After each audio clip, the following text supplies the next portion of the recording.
नमस्कार दोस्तों, आज हम आपको भगवान शिव के एक अनन्य भक्त की कहानी सुनाने जा रहे हैं, जिसने शिवलिंग पर भोग के तौर पर मांस चढ़ाया। पौराणिक कथाओं के अनुसार कन्पा न्यानार नामक एक शिकारी हुआ करता था। एक बार वो जंगल में शिकार करने गया था, तभी वहाँ उसे एक मंदिर दिखाई दिया। वो मंदिर की तरफ आगे बढ़ता चला गया। अंदर घुसकर उसने पाया कि उस मंदिर में एक शिवलिंग स्थापित था। शिवलिंग को देखकर उसके मन में शिव के प्रति प्रेम भर गया और उसने वहाँ कुछ अर्पण करना चाहा।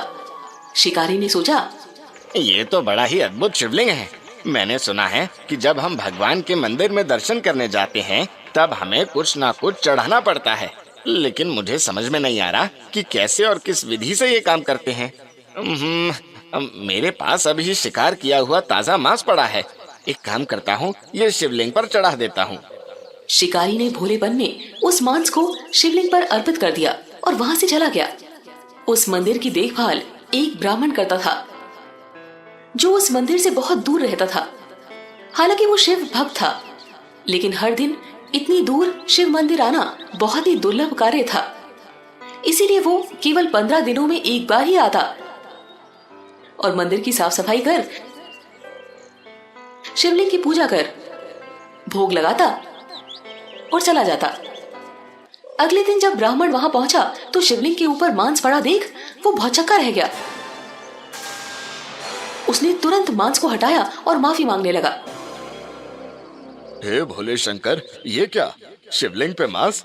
जरूर किसी जानवर का काम होगा। मुझे माफ कर दीजिए भगवान, आगे से ऐसा नहीं होगा। ब्राह्मण ने मंदिर की सफाई करके पूजा पाठ किया और वापस घर लौट गया। अगले दिन वो शिकारी वापस मांस अर्पण करने के लिए आया। ऐसे ही वो हर रोज मंदिर आता है और घंटों बैठकर शिवलिंग के सामने अपने दिल की बात कहता। एक दिन जब वो मंदिर पहुंचा तो उसने शिवलिंग पर थोड़ा धूल देखा। उसने सोचा, ये शिवलिंग कितना गंदा हो रहा है, क्यों ना मैं इसकी सफाई कर दूं। मगर मेरे पास पानी लाने के लिए कोई बर्तन नहीं है। हाँ, एक उपाय है। पास में एक झरना है, मैं अपने मुंह में पानी भरकर यहाँ तक पानी ला सकता हूँ। शिकारी झरने तक गया और मुंह में पानी भरकर लेकर आया और उसने अपने मुंह का वही पानी शिवलिंग पर डालकर शिवलिंग को साफ कर दिया। शिकारी बार बार मुंह में पानी भरकर लाता और शिवलिंग की सफाई करता रहा।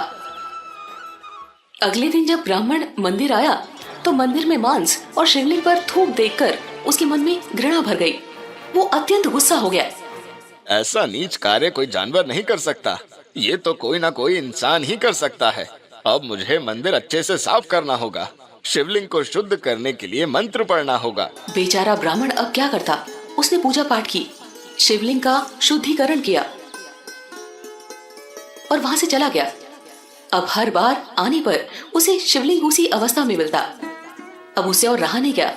उसने रोते हुए शिवजी से पूछा, हे शिव शंभु, ये कैसा पापी मनुष्य है जो आपको हर दिन अपमानित कर रहा है और आप कुछ कर भी नहीं रहे हो। मुझे समझ नहीं आ रहा कि आप इतना अपमान कैसे बर्दाश्त कर सकते हो प्रभु।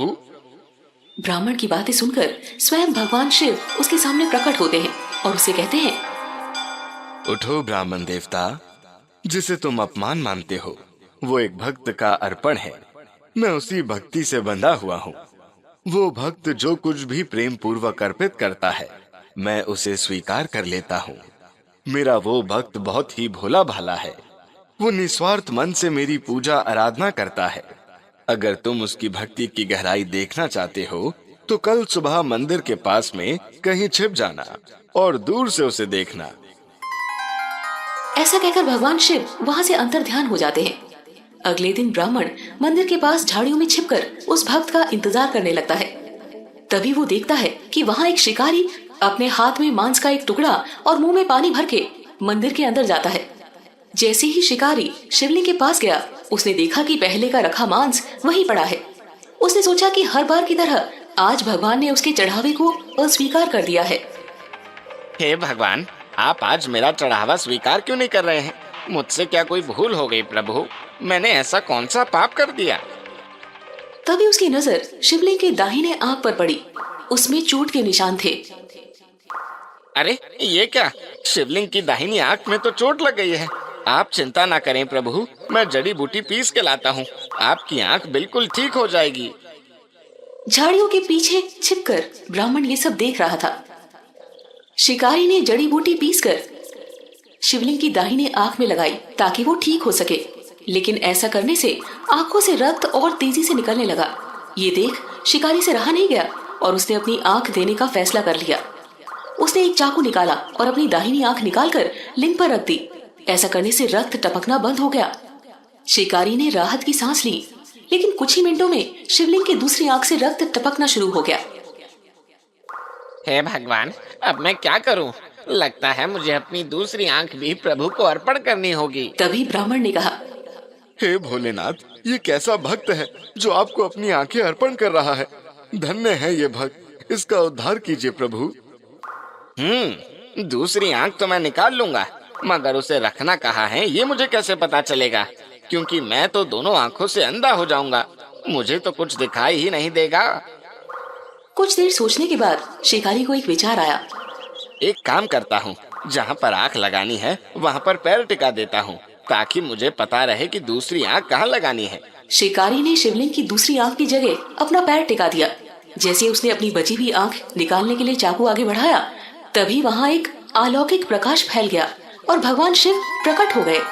भगवान को अपने सामने देख शिकारी से रहा नहीं गया और वो उनके चरणों में गिर पड़ा।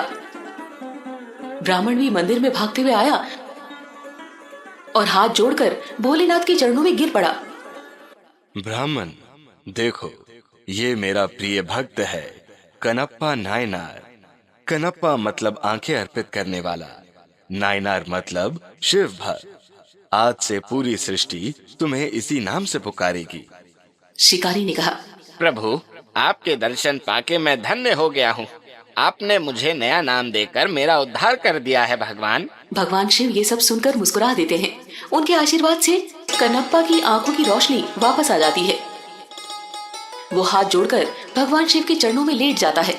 उसी दिन से उस शिकारी को कनप्पा नायनार के नाम से जाना जाने लगा। तो दोस्तों, आपको हमारी कहानी कैसी लगी हमें कमेंट करके जरूर बताएं। ऐसी और भी कहानियां सुनने के लिए हमारे चैनल को लाइक और शेयर जरूर करें। धन्यवाद।